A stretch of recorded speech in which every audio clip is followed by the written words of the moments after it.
Chapter 25.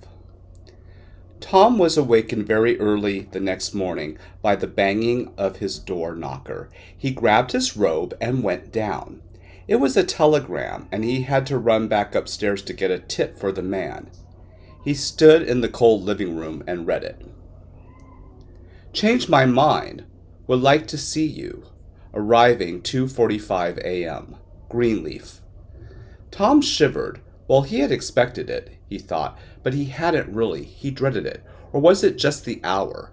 It was barely dawn. The living room looked gray and horrible.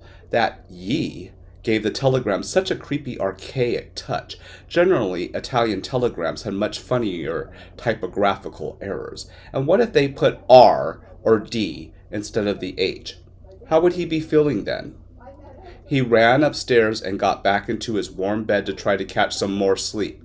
He kept wondering if Marge would come in or knock on his door because she had heard the loud knocker, but he finally decided she had slept through it. He imagined greeting Mr. Greenleaf at the door, shaking his hand firmly, and he tried to imagine his questions, but his mind blurred tiredly, and it made him feel frightened and uncomfortable. He was too sleepy to form specific questions and answers, and too tense to get to sleep. He wanted to make coffee and wake Marge up, so he would have someone to talk to, but he couldn't face going into the room and seeing the underwear and garter belts strewn all over the place. He absolutely couldn't. It was Marge who woke him up, and she had already made coffee downstairs, she said. What do you think? Tom said with a big smile. I got a telegram from Mr. Greenleaf this morning, and he's coming at noon. He is? When did you get the telegram? This morning early, if I wasn't dreaming. Tom looked for it. Here it is. Marge read it. Would like to see ye, she said, laughing a little. Well, that's nice. It'll do him good, I hope. Are you coming down, or shall I bring the coffee up? I'll come down, Tom said, putting on his robe. Marge was already dressed in slacks and a sweater, black corduroy slacks, well cut and made to order. Tom supposed because they fitted her gourd-like figure as well as pants possibly could. They prolonged their coffee drinking until Anna and Ugo arrived at 10 with milk and rolls and the morning papers. Then they made more coffee and hot milk and sat in the living room. It was one of those mornings when there was nothing to do also nothing in the papers about Dickie or the Miles case. Some mornings were like that, and then the evening papers would have something about them again, even if there was no real news to report, just by way of reminding people that Dickie was still missing and the Miles murder was still unsolved. Marge and Tom went to the railroad station to meet Mr. Greenleaf at 11:45. It was raining again, and so windy and cold that the rain felt like sleet on their face. They stood in the shelter of the railroad station, watching the people come through the gate, and finally there was Mr. Greenleaf, solemn and ashen. Marge rushed forward to kiss him on the cheek, and he smiled at her. Hello, Tom, he said heartily, extending his hand. How are you? Very well, sir. And you? Mr. Greenleaf had only a small suitcase, but a porter was carrying it, and the porter rode with them on the motoscafo, though Tom said he could easily carry the suitcase himself. Tom suggested they go straight to his house, but Mr. Greenleaf wanted to install himself in a hotel first. He insisted. I'll come over as soon as I register. I thought I'd try the Gritti. Is that anywhere near your place? Mr. Greenleaf asked. Not too close, but you can walk to San Marco and take a gondola over, Tom said. We'll come with you if you just want to check in. I thought we might all have lunch together, unless you'd rather see Marge by yourself for a while. He was the old self-effacing Ripley again. Came here primarily to talk to you, Mr. Greenleaf said. Is there any news? Marge said. Mr. Greenleaf shook his head. He was casting nervous, absent-minded glances out the windows of the motoscafo, as if the strangeness of the city compelled him to look at it, though nothing of it was registering. He had not answered Tom's questions about lunch. Tom folded his arms, put a pleasant expression on his face, and did not try to talk any more. The boat's motor made quite a roar anyway. Mr. Greenleaf and Marge were talking very casually about some people they knew in Rome. Tom gathered that Marge and Mr. Greenleaf got along very well, though Marge had said she had not known him before she met him in Rome. They went to lunch at a modest restaurant between Gritti and the Rialto, which specialized in seafood that were always displayed raw on a loud and long counter inside. One of the plates had varieties of little purple octopus that Dickie had liked so much, and Tom said to Marge, nodding toward the plates as they passed, "Too bad Dickie isn't here to enjoy some of those." Marge smiled gaily. She was always in a good mood when they were about to eat. Mr. Greenleaf talked a little more at lunch, but his face kept its stony expression, and he still glanced around as he spoke, as if he hoped that Dickie would come walking in at any moment. No, the police hadn't found a blessed thing that could be called a clue, he said, and he had just arranged for an American private detective to come over and try to clear the mystery up. It made Tom swallow thoughtfully. He too must have a lurking suspicion or illusion, perhaps, that American detectives were better than the Italian. But then the evident futility of it struck him, as it was apparently striking Marge, because her face had gone long and blank suddenly. "That may be a very good idea," Tom said. "Do you think much of the Italian police?" Mr. Greenleaf asked him. "Well, actually I do," Tom replied. "There are also the advantage that they speak Italian and they can get around everywhere and investigate all kinds of suspects. I suppose the man you sent for speaks Italian." "I really don't know. I don't know," Mr. Greenleaf said in a flustered way, as if he realized he should have demanded that and hadn't. "The man's name is McCarran. He says to be very good." He probably didn't speak Italian, Tom thought. "When is he arriving?" "Tomorrow or the next day. I'll be in Rome tomorrow to meet him if he's there." Mr. Greenleaf had finished his vitello alla parmigiana. He had not eaten much. "Tom had the most beautiful house," Marge said, starting in on her 7-layer rum cake. Tom turned his glare at her into a faint smile.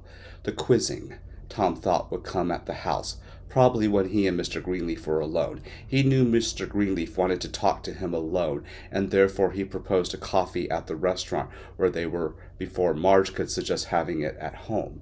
Marge liked the coffee and his filter pot made. Even so, Marge sat around with them in the living room for half an hour after they got home. Marge was incapable of sensing anything, Tom thought. Finally, Tom frowned at her facetiously and glanced at the stairs, and she got the hint, clasped her hand over her mouth, and announced that she was going up to have a wee nap. She was in her usual invisibly merry mood, and she had been talking to Mr. Greenleaf all during lunch, as if, of course, Dickie wasn't dead, and he mustn't worry so much about it, and it wasn't good for his digestion. As if still had hoped of being the daughter-in-law one day, Tom thought.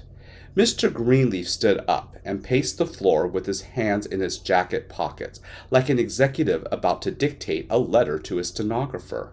He hadn't commented on the plushness of the house, or ever much looked at it, Tom noticed. "Well, Tom," he began with a sigh, "this is a strange end, isn't it?" "End?" "Well, you living in Europe now, and Richard." "None of us has suggested yet that he might have gone back to America," Tom said pleasantly. "No, that couldn't be. The immigration authorities in America are much too well alerted for that." Mr. Greenleaf continued to pace, not looking at him. "What's your real opinion as to where he may be?" "Well, sir, he could be hiding out in Italy very easily if he doesn't use a hotel where he has to register." "Are there any hotels in Italy where one doesn't have to register?" "No, not officially, but anyone who knows Italian as well as Dickie might get away with it. Matter of fact, if he bribed some little innkeeper in the south of Italy not to say anything, he could stay there even if the man knew his name was Richard Greenleaf." "And is that your idea of what he may be doing?" Mr. Greenleaf looked at him suddenly, and Tom saw the pitiful expression he had noticed the first evening he had met him. "No, well, it's possible. That's all I can say about it." He paused. "I'm sorry to say it, Mr. Greenleaf, but I think there's a possibility that Dickie's dead." Mr. Greenleaf's expression did not change. "Because of that depression you mentioned in Rome. What exactly did he say to you?" "It was his general mood," Tom frowned. The Miles thing had obviously shaken him. He's the sort of man, he really does hate publicity of any kind, violence of any kind. Tom licked his lips. His agony in trying to express himself was genuine. He did say if one more thing happened, he would blow his top, or he didn't know what he would do. Also, for the first time, I felt he wasn't interested in his painting. Maybe it was only temporary, but up until then, I'd always thought Dickie had his painting to go to, whatever happened to him. Does he really take his painting so seriously? Oh, yes he does, Tom said firmly. Mr. Greenleaf looked off at the ceiling again, his hands behind him. A pity we can't find this Di Massimo. He might know something. I understand Richard and he were going to go together to Sicily. I didn't know that, Tom said. Mr. Greenleaf had got that from Marge, he knew. Di Massimo's disappeared too, if he ever existed. I'm inclined to think that Richard made him up to try to convince me he was painting. The police can't find a painter called Di Massimo on their identity list or whatever it is.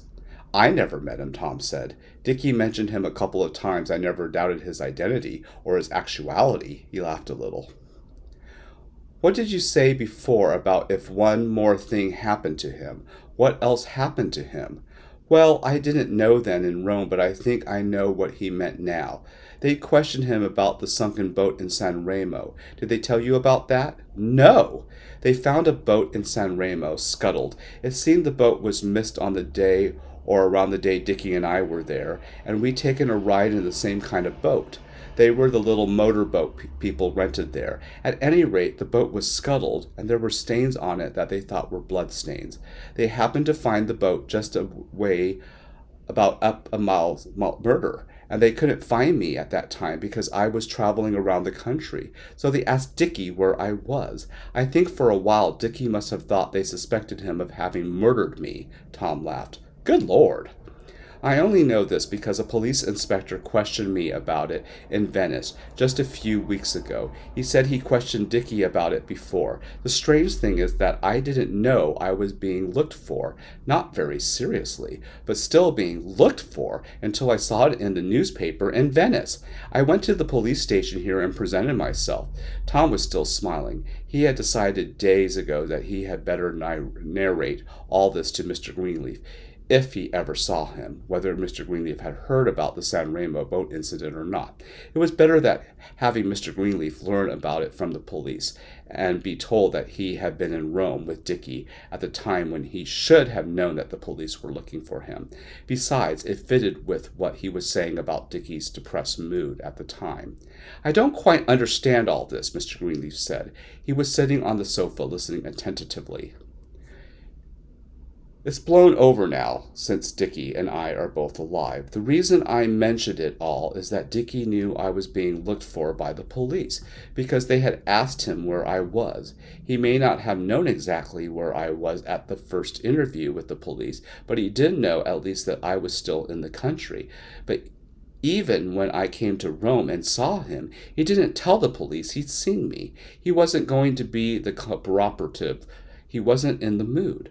I know this because at the very time Marge talked to me in Rome at the hotel, Dickie was out talking to the police. His attitude was, let the police find me themselves. He wasn't going to tell them where I was. Mr. Greenleaf shook his head, a kind of fatherly, mildly impatient shake of the head, as if he could easily believe it of Dickie. I think that was the night he said, if one more thing happened to him. It caused me a little embarrassment when I was in Venice. The police probably thought I was a moron for not knowing before that I was being looked for, but the facts remain I didn't. Mr. Greenleaf said uninterestingly. Tom got up to get some brandy. I'm afraid I don't agree with you that Richard committed suicide, Mr. Greenleaf said. Well, neither does Marge. I just say it's a possibility. I don't even think it's the most likely thing that happened. You don't? What do you think is? That he's hiding, Tom said. May I offer you some brandy, sir? I imagine this house feels pretty chilly after America. Oh, it does, frankly, Mr. Greenleaf accepted his glass. You know, he could be in several other countries besides Italy, too, Tom said. He could have gone to Greece or France or anywhere else after he got back to Naples, because no one was looking for him until days later. I know, Mr. Greenleaf said tiredly.